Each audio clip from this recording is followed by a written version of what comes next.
Twist my ankle, and I had a teammate, David Greenwood. He says, you know, you twist your ankle, young fella. Come over and sit with me. You know, this is you need to. I said, no, man. I'm trying to make a name for myself. There's no way I can sit. You know, I need to get out there and show what I'm capable of. I want to play. I want to win. I want to make. Have a long career. That's the goal. To be in the league for 20 years. That's the goal. You know, it's all about winning championships and win. And it's just basketball. At the end of the day, it's just basketball. Kevin Durant went on LeBron's podcast and said something that crossed a line nobody saw coming. And the wild part is, LeBron sat there cracking up like it was the best joke he'd heard all year. They really thought they could sneak in shots at Michael Jordan's legacy like nobody would catch it. But the reaction proved fast and fierce. The moment fans put the pieces together, everything flipped on them instantly. People weren't just mad, they were heated. Former players were calling them out, fans were flooding social media, and Jordan's legacy basically responded without saying a single word. Maker Nerd asks, why is the triangle offense less utilized in today's game? To try to run the triangle offense right now, it'd be very challenging, just because how the game is played and also how defense is covering. 10 to shoot. Jake going right to the rack, no defensive communication. Why is ring culture so much more prevalent in the NBA than in other sports? It's funny, I don't know. I don't know why it's discussed so much in our sport and why it's the A-all, B-all of everything. Just pure facts that made LeBron and Durant look reckless for even bringing it up. It all happened on Mind the Game, the podcast LeBron hosts with JJ Redick, where Kevin Durant and Steve Nash came on for what was supposed to be straight-up basketball talk. Instead, the whole thing swerved into a messy discussion where two massive names were tossing around low-key digs at the greatest player the sport has ever seen. And they did it with grins like they thought they were being slick. Durant started talking about commitment, about how players reach that stage in their careers where they start questioning whether they still want to keep playing after so many years in the league. He said players get to that point where they ask themselves if they want to keep going, and then he said the line that set off the storm. Durant dropped. Some people say, I want to go play baseball. Yeah, and then I want to come back. Or some people say, I'm going to go 22 straight. The room froze for a moment. And then LeBron broke out laughing. Not a small laugh, not a little breath through the nose laugh, but a full one like he'd been waiting for that line all day. And the thing is, everyone knew exactly who Durant was pointing at. He was lining up Michael Jordan's retirement to play baseball against LeBron's long run of non-stop seasons. The message was clear. Durant was framing Jordan as someone who quit, and saying longevity means more than pure dominance. Steve Nash just sat there smiling and nodding. And with LeBron laughing along, it didn't feel like a casual conversation anymore. It felt intentional. It felt like they were trying to push a narrative, like they were rewriting history right on camera. They were basically saying playing a long time matters more than being unbeatable. Like sticking around forever somehow tops being the most dominant player to ever touch a basketball. But here's the part they left out, and it's the part that changes everything. They skipped over the truth that actually matters, the truth that makes their whole discussion look careless. Garth Gilmore told me one time, he played for Chicago, he said, if you expect to play a long time in this league, you better quit mopping up the floor. And I thought, well, he's crazy, because that's what basketball is all about. Bird takes it away from Wilkins, goes to the floor and gets it. Gets it up ahead. Michael Jordan didn't walk away in 1993 because he was bored, or because the game was too easy, or because he wanted some new hobby. He didn't step away to chase attention or switch lanes for fun. Michael Jordan retired because his father was taken from him in the most tragic way possible. James Jordan was killed during a robbery that summer, shot, and left on the side of the road. And the man who pushed Michael toward greatness, the person who believed in him from the start, was suddenly gone. But you have to really play hard. Does that hurt you physically? No, because when I play hard all the time. You know, it's no turn it on here, turn it off here. It's just 110% at all. Jordan was at the very peak of his career, riding 3 straight championships, and he walked away not because he quit, but because he was grieving and trying to honor the dream he and his father talked about, playing professional baseball. So when Durant casually makes that some people play baseball comment with a little smirk, it's not clever, it's disrespectful. He's taking one of the most painful moments of Jordan's life and turning it into a punchline. And LeBron laughing along didn't help at all. It made it look like he was co-signing the whole message without stopping to acknowledge the truth. Neither of them mentioned James Jordan. Neither of them brought up the real reason Michael stepped away. They just tossed out the joke and acted like nothing was wrong, thinking nobody would care enough to challenge it. But let's talk about the moment Jordan retired for real. He didn't retire after losing in the first round. Be in the team's best interest, in your best interest to play all 82. Is that something you thought about at all since you made the goal? Maybe that's a goal, but yeah. He didn't retire after getting embarrassed in the finals. He didn't retire because his team fell apart around him. He walked away after winning his third straight championship. He three-peated. He reached the very top and stepped away at his highest point while carrying grief most people could never imagine. Coaches, former players, and analysts say Jordan's run from 1991 to 1993 is the greatest stretch of basketball anyone has ever played. No debate. The best player playing the best basketball of his life. So calling that quitting isn't just wrong, it's disrespectful. And here's where the twist gets almost unbelievable. Who's doing all this talking? Who's making these comments? Kevin Durant. A legendary scorer, yes, but someone whose career decisions are still talked about for one reason. In 2016, after losing to the Warriors in the Western Conference Finals, he made the choice that people still bring up whenever his legacy comes up. He joined them. He joined the same squad that sent him home, the 73-win machine with Stephen Curry, Klay Thompson, and Draymond Green already locked in. To this day, that move is seen as one of the most questionable choices an NBA star has ever made, and fans didn't hold back, calling him soft, while players around the league wondered what he was thinking. But he still made the jump because he wanted the simplest road to rings, and it didn't stop there. After dipping from Golden State, Durant walked away from Brooklyn too. He asked for a trade the moment things stopped going his way, showing he couldn't handle the weight of leading a team without stacking superstars around him. Then he went to Phoenix, and the same story popped up again. He wanted out before the team even had time to build real chemistry. That's the guy taking shots at Michael Jordan, calling him a quitter, even though he's been switching teams his whole career looking for the easiest setup he could find. And then there's LeBron. When things got rough during his first run in Cleveland, he packed up and went to South Beach, linking up with Dwayne Wade and Chris Bosh because he couldn't break through alone. When Miami started slipping in 2014, he dipped back to Cleveland. When that situation got uncomfortable again, he made the jump to Los Angeles.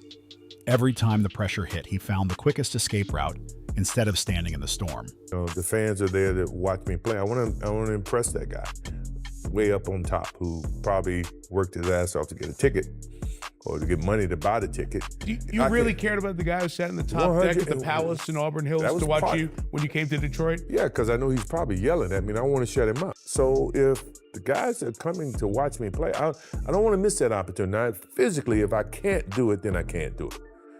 But physically, if I can do it, and I just don't feel like doing it, that's a whole different lens. What do you think of when you hear the term load management thrown around? It shouldn't be needed, first and foremost. You know, I never wanted to miss a game because it was an opportunity to prove. It was something that I felt like, you know, the fans are there to watch me play. I want to impress that. So for both of them to sit together on a podcast and joke about Jordan stepping away after a three-peat and after his father's tragic murder, it takes some nerve. It shows a level of disconnect that shocked a lot of people watching. And it didn't stop with the baseball line either. Durant kept pushing the message. He said the real goal for a player shouldn't be rings, or MVPs, or pushing your game to the max every season, but simply playing 20 years, just staying around, just existing. And LeBron nodded like Durant had just dropped some deep wisdom, as if longevity alone is more impressive than dominating the league so completely that nobody could touch you. But this is where Jordan's whole mindset crushes that idea without him even saying a word. Jordan never chased longevity. He chased greatness every single night. His mission was clear: sharpen himself, lift his team, win championships, take MVPs, lock up opponents, and leave nothing behind on the court. If that meant a shorter career, he didn't care for a second. Jordan said, "If I burn out, I burn out. That means my career is short, and I'll go play golf somewhere." That was his mentality. He wasn't trying to stretch his career to hit milestones. He was trying to be the best every moment he stepped on the floor. His legacy wasn't built on durability. It was built on pure dominance. Now compare that mindset to what Durant said, claiming the goal is simply lasting 20 years. Not being legendary, not rewriting history, just sticking around and collecting seasons. Jordan played 15 total years, but really only 13 full seasons when you factor in his breaks. And in that time, he stacked up 6 championships, 6 finals MVPs, 5 regular season MVPs, 10 scoring titles, and 9 all-defensive selections. Had it poked away, stolen by Jordan. Lojas down on the floor. It's his to Humphries. 4 to shoot. Humphries 3. You like the idea of Jordan coming up with The steal. Oh, look at that. The 40-year-old dives to the heart. That's not just impressive, that's close to perfection. Now look at Durant and LeBron together. They've combined for 39 seasons, almost triple the time Jordan had for his true run. Nearly 40 years of NBA basketball between them, and what's the final tally? 6 championships combined, 5 regular season MVPs, 6 finals MVPs, 5 scoring titles, and 5 all-defensive team selections. In almost 40 years, they accomplished less than Jordan did in basically a decade. Twice the time, half the results. That's how big the gap is when you compare longevity to greatness.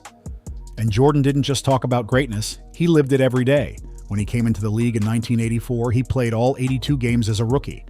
All of them. That season, 40 players in the NBA played the full schedule. It was normal, expected. Jordan averaged 38.3 minutes per game, ranking 4th in the league, and his total minutes were 3rd behind only Buck Williams and Larry Bird. From the moment he stepped onto the court, he was an Iron Man. And this wasn't in today's luxury-filled era. This was when the league was rougher, more physical, and way harder to survive night after night. Teams flew commercial planes, had one trainer, one strength coach, longer practices, harder travel, and constant back-to-backs. Yeah, I'm 10, 12 years in, I got 4 MVPs and 4 championships, but do I still want to do this shit? You know what I'm saying? You know how hard it is. Some people say, I want to go play baseball. 3 games in 4 nights happened all the time, and players still showed up ready to play. In the 1999-2000 season alone, 58 players played all 82 games, more than half the league giving fans everything they paid to see. Now compare that to today. In 2022, we saw the fewest full-season players in NBA history. Then 2023 broke that record. Then 2024. Then 2025. The worst stretch of availability in the NBA is happening right now, during an era where players have every single advantage money can buy. Why did all this start happening? Because the mindset shifted. The standard changed across the whole league. When LeBron began load managing, sitting out games just because he felt tired, it sent a message everywhere. If the superstar can chill whenever he wants, then why shouldn't everybody else? And it trickled down fast. Bench guys started resting, role players started resting, and suddenly the whole league acted like the regular season barely mattered unless it was playoff time. And now we've reached a point where players even sit during the postseason, something that would have sounded unbelievable years ago. It has somehow become normal to disappoint fans who paid serious money for a ticket simply because a player doesn't feel like suiting up that night. Jordan explained this mindset shift perfectly without ever saying Durant or LeBron's names. He spoke on load management, on players resting when they're not actually hurt, on comfort being ranked above competition. He said, "I never wanted to miss a game because it was an opportunity to prove myself. The fans are there watching. I want to impress that guy way up in the top deck, who probably worked his butt off just to afford a ticket." That was the difference. Jordan played with purpose every night. We come to practice, he's on one leg. Like he was hurt the second year, he was on one leg the whole year and played 82 games. Wow. And so he practiced every day and he played every game on one leg. And so you're like, man, MJ, why don't you just sit up? How can I be the leader of the team and sit out and y'all going through all the credit? I gotta be there. Jordan respected the game like it was sacred. He respected the fans like they were family. He knew being an NBA player was a gift, not some burden to complain about. Meanwhile, LeBron has played a full 82-game season only one time across more than 2 decades, a single season in over 20 years. Players like Bird, Kobe, Duncan, even Allen Iverson did it multiple times. Yet the guy who wants to sit on the throne next to Jordan has only done it once. And Durant? He's only completed 82 games 3 times in his entire career. 3. These are the same guys acting like longevity automatically equals greatness. There's a story that shows exactly how Jordan's mindset was wired. Former Bulls star Artis Gilmore told rookie Jordan, "If you expect to play a long time in this league, you better quit mopping up the floor." Meaning, stop diving, stop hustling, stop risking your body. Save yourself. Jordan's reaction? What? He's crazy. That's what basketball is all about. That was his whole heart right there, competing hard every single night. Jordan didn't chase a long career. He chased the right career. He cared about playing the right way, going full speed, fighting for every ball, every defensive play, every moment. Jordan and Larry Bird both played under 15 seasons, not because they couldn't last longer, but because they left everything out there until their bodies couldn't keep going. They weren't pacing themselves. They weren't thinking about year 20. They were thinking about tonight's game and this year's championship. They understood greatness comes from intensity, not endurance, from quality, not quantity. And their legacies stand strong because of that. Nobody looks at Bird's career and says it wasn't enough because it was only 13 seasons. Nobody questions Jordan's greatness because he retired more than once. But people do question every player who stayed longer and still couldn't build a legacy close to theirs. When the Mind the Game episode dropped, the reaction was instant and explosive. Fans weren't letting it slide. Former players weren't letting it slide. And Jordan's old teammates definitely weren't letting it slide.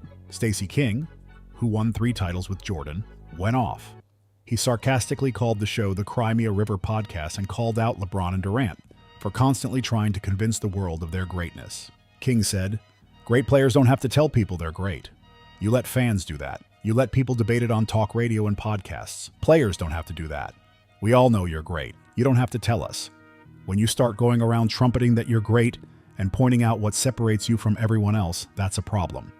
That's why I call it the Cry Me a River podcast, because you're just crying and moaning about what they said." King didn't hold back for even a second. And he wasn't done. King tore into Durant's whole longevity argument by exposing how it didn't even match his own career. He said, Kevin Durant was talking about how longevity is more important than rings, saying being in the league for 20-plus years shows dedication and hard work, but he failed to mention the load management and the fact that in his entire career he's only played 82 games 3 times, and LeBron, he's only done it once. The Brooklyn run didn't work, the Phoenix run didn't work, and after all that talent and all those years, Durant still has nothing to show without a stacked roster behind him. Fans on social media let him hear it instantly. One person wrote, "Some people's father get murdered and go play baseball. Some people join a 73-win team, get caught making burner accounts, play for 3 more teams, never sniff success again. Then say the goal is to play forever, not to actually win." That comment hit the internet like a punch. Another fan added, "He stopped his game in the middle of a 3-peat success story, then came back and whooped everyone again after..."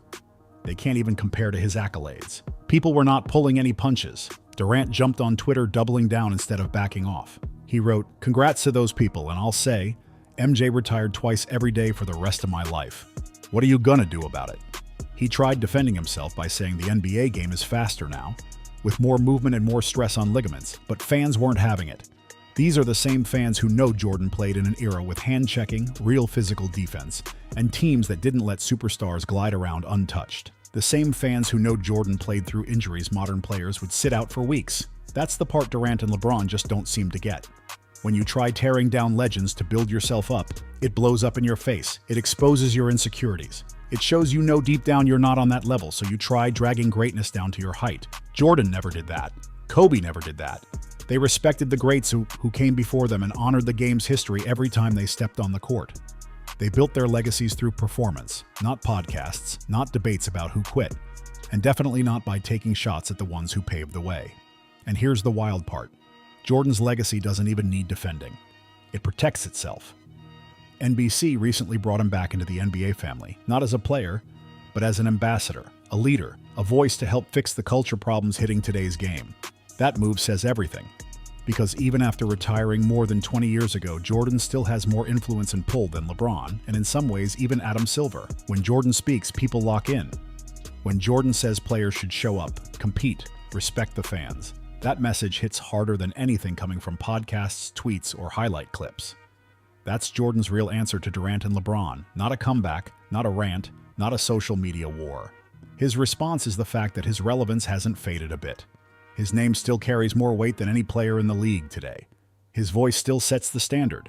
When the NBA needs culture repaired, they don't call LeBron, they call Michael Jordan. They reach out to the guy who defined excellence, the one who showed the world what greatness looks like when it's not watered down by excuses. Durant and LeBron can laugh on their podcast all they want. They can downplay rings, talk around the triangle offense, or pretend Jordan's era wasn't tough. But even then, they're still being measured against him every step of the way. Every debate circles back to him. Every all-time list starts at his name. Every talk about greatness uses him as the blueprint because the game has never seen a peak like his. No amount of longevity changes that. No hours of podcast talk can rewrite that. No load management record can rebuild a legacy strong enough to match what Jordan built through intensity, competition, and heart. Jordan didn't chase decades. He chased greatness.